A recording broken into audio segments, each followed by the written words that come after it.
Hi, this is Steve Hoffacker. Thanks for joining me. I'm a certified agent in place specialist and a master instructor. When we help our clients achieve a better lifestyle by modifying their home, we approach it with a combination of experiences as caps, whether we are a consultant or an OT or a PT or a designer or a contractor or an architect, whatever our skill set happens to be, we have that. We have our own experiences growing up.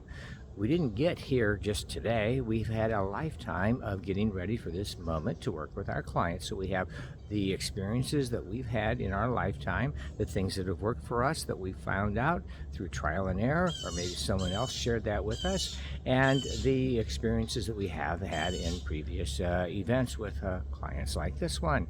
Then we have our client experiences. What have they learned? What have they experienced? What challenges do they have?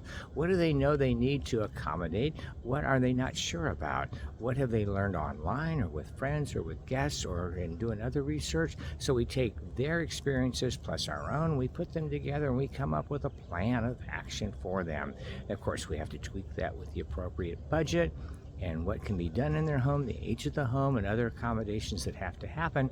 But that's how it works. It's a team approach between us and all of our team and the client and our shared experiences to get together and put forth a plan that's going to help them stay in that home long term successfully. This is Steve Hoffaker. Thanks for joining me. Until next time.